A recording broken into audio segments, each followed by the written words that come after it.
The Great Wall of China, the sacrifice of a civilization. Amid the mountains and deserts of northern China it stretches, a serpentine titan of stone and earth, winding like a scar across a wounded land. The Great Wall, one of the most awe-inspiring feats of human engineering in history, but behind its grandeur lies a forgotten cost, centuries of suffering, sacrifice, and silence. A monument not only of strength, but of pain. This is the story of how a civilization bled itself to build a barrier, not just to keep enemies out, but to hold its empire together. Long before the unification of China, warlords and rival kingdoms ruled a fractured land.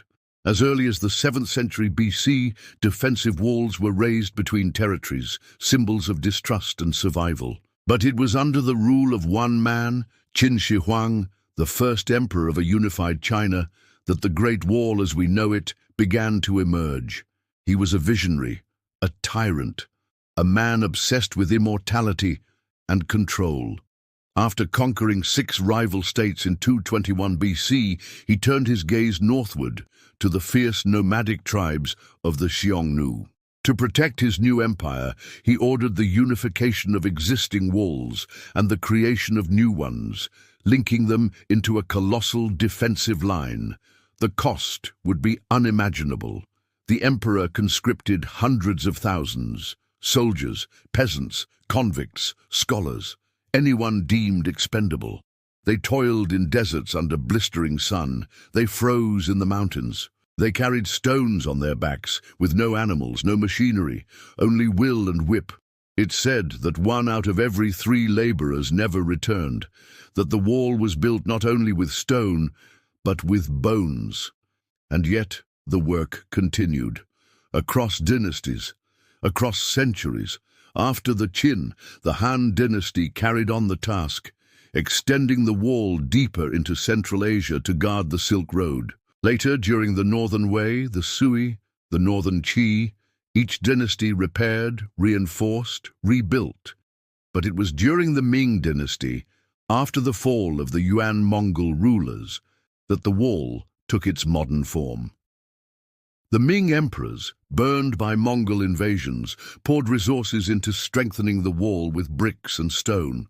Watchtowers were added, beacon fires installed. Garrisons posted at regular intervals.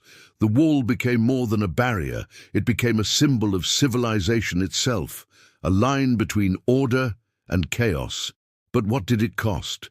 Behind every brick lies a story of labor, of sacrifice, of death.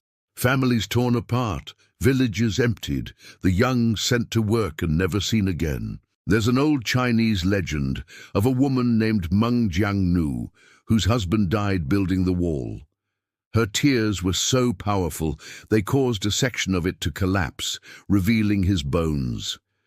The story survives, because so many did not. And in the end, did it work?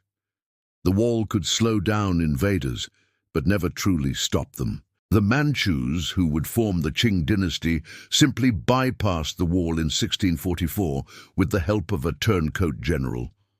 The Great Defense became a silent witness to another conquest.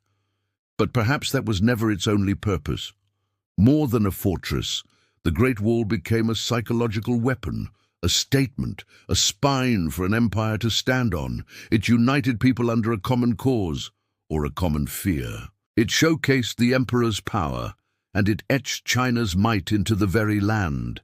Today, the Great Wall is hailed as a world wonder. Millions walk its ancient stones each year, but few feel the weight of the ghosts beneath their feet. Few remember the screams swallowed by the wind. Few see the wall for what it truly is, not only a triumph, but a tomb. A monument not just to defense, but to the endurance of a people, and to the price they paid to keep a dream alive. The Great